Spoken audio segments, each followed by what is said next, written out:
Hello, this is the Provoked Prawn, and this is the Razer Raiju Ultimate, a wireless gaming controller that works with PlayStation 4 and PC and has some minor compatibility with your smartphone too, that I'll discuss a bit later on. This is an unboxing video and a follow-up to the stop motion unboxing that I did here that you can see, that I'll also link to in the description because there's a full and glorious version of that. But this is an unboxing video to give you a bit more depth on the gaming controller and what it's like, as well as some close-up shots to show you the quality and build designs of this controller. It's actually fairly interesting and very nice to use.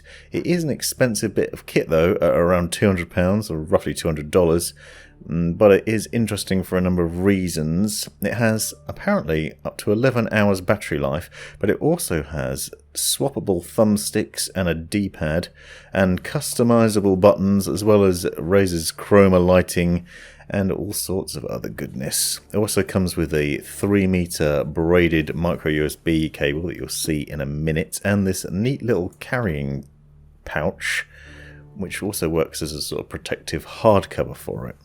Now, as I said, this is designed to work with PS4 and PC, and as you'll see, it has PS4 styling to it, so it's immediately obvious. It's also recognised by Steam as a PlayStation 4 controller, which is pretty cool. And I'm going to do a video separately on how to connect it to your PC, which is remarkably easy anyway, but just in case you have problems. And I've used this playing a number of different games, although I can't get it to work with Red Dead Redemption 2 online on PC, which is a shame. However, it does work with games like Dirt Rally 2, Mortal Kombat and other things. And it is recognised by Steam's Big Picture mode.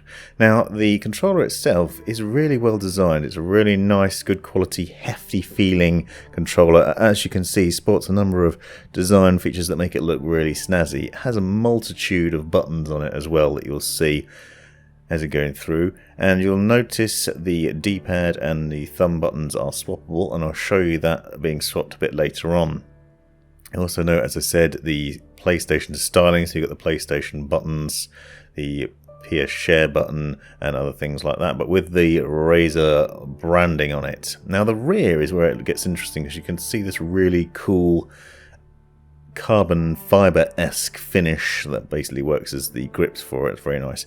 The trigger buttons as well, there's a multitude of trigger buttons here, and they are very high quality, really well designed. You'll also note this locking mechanism at the top at the back. Now that is actually to activate the hair triggers. So basically the trigger buttons have two different modes, and you can make it so they activate more quickly, and I'll show you that in a second. You'll see also there's a button at the back here to switch between Bluetooth for PS4, Bluetooth for PC, and USB wired mode as well. Obviously you can use the wired mode, it's the easiest way to plug it in and use it, but you obviously want to use that for charging, and that's basically the off switch as well. So you're not using it in Bluetooth mode, you can put it in the middle and turn it off. This is a close-up of the grip on the rear of the controller. Like I said, it looks like carbon fibre, feels fantastic, really comfortable in the hand, and you have access to loads of different buttons on the back as well, and they can be customised. This controller comes with various different profile settings that you can swap between in the app, and I'll show you that a bit later on. Here I'm going to show you quickly the hair trigger. You can see the locking switch, really easy, very high quality build. You just slide that across and then it changes the setup of those triggers. So you can see here on default settings it goes all the way down. With it locked, you only need a slight press for a full actuation, so you can basically create a much faster firing trigger. And that's obviously going to vary depending on the games you're playing and your personal preference, but it's a nice little design touch I really like using. Also, these triggers are really good quality, really solidly built. The controller itself also looks incredible. Now, you would expect it to be. I will, however, note that the thumbsticks and the D-pad, when you take them off, they do feel a bit flimsy. Obviously, that's not something you can be doing regularly, and once they're connected, it feels fine and it works well and reacts well during gaming sessions, but it does feel like they could be breakable if you're not gentle with them once they're out of their housing.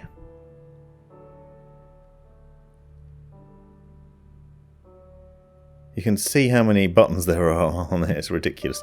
The micro USB charging port is also recessed, so it's tucked away neatly and it's quite satisfying to plug in. It is a bit odd they've not gone for USB-C, and very strange when you see the other Razer video I'm going to do shortly of a new keyboard with a USB-C connection, so it's a bit of a shame.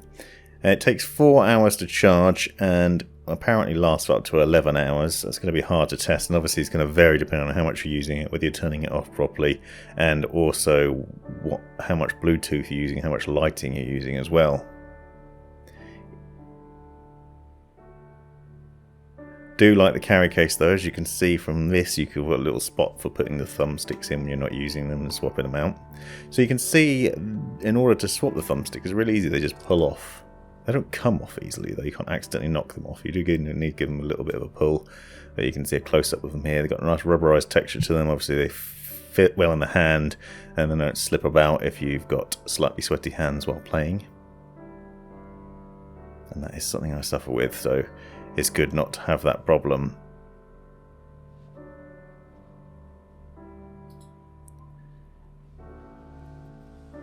They connect really easily. And just ignore how faffy I made it look, because I am useless at connecting things, and if you've been watching any of my videos you'll be aware of that already anyway.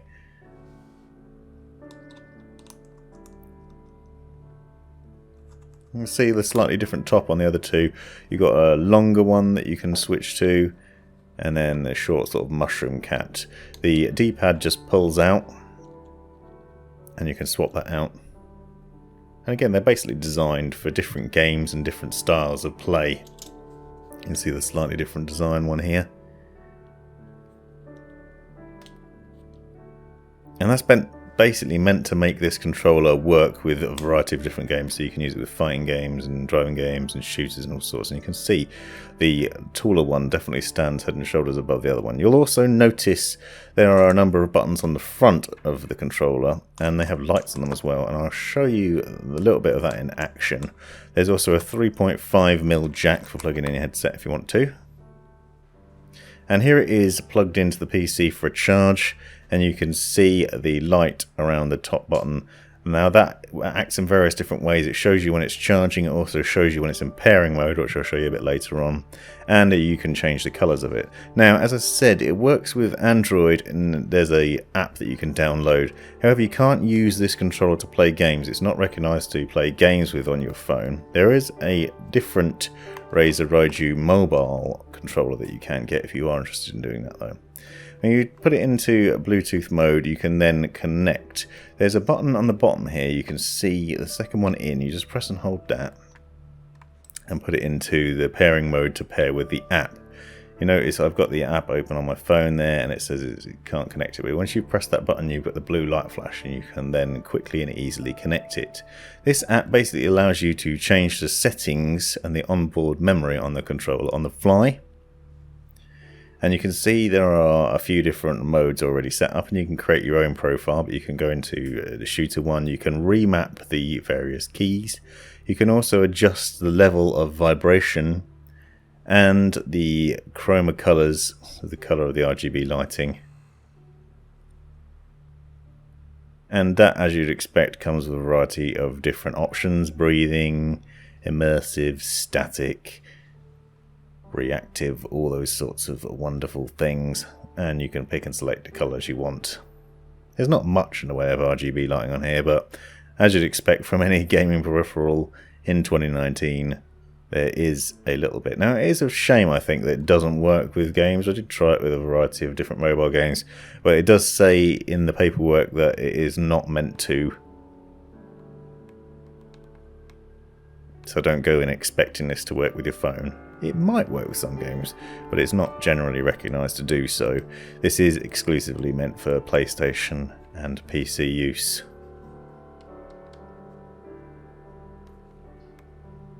But it is pretty cool that you get the option to connect to your phone and then remap the buttons or switch between the fighting and profile modes. You can also see the firmware version on here. Make sure you're up to date with the latest firmware. Now, as I said, I connected this controller to my PC to give it a test, but I'm going to play around with it a bit more before I do a full review. But I just wanted to show it in action. There I'm messing around in Dirt Rally 2, just spinning out in the car, and a number of different control buttons allows for flexibility in how you use it. I also used it in Mortal Kombat and found there were so many buttons. You can obviously have loads of different moves and have a good fighting time with it. It isn't necessarily a fighting controller, and I've got a different Razer controller that I'll be using for that a bit later on, so stick with me if you want to see a different controller. Now, for pairing mode on PC, I'm going to do a separate video on this entirely, but if you switch at the back, switch to the PC Bluetooth mode,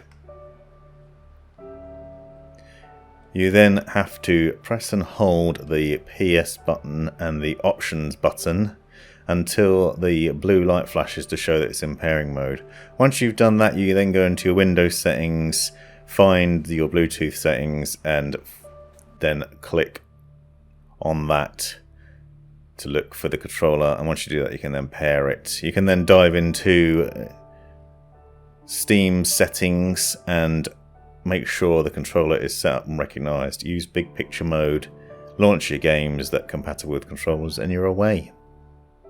Hope you found this video useful. Let me know in the comments if you have any questions or what you'd like to see from the review, or anything else if you want to see this compared with other controllers. I'm planning on doing a load of different controllers in the near future.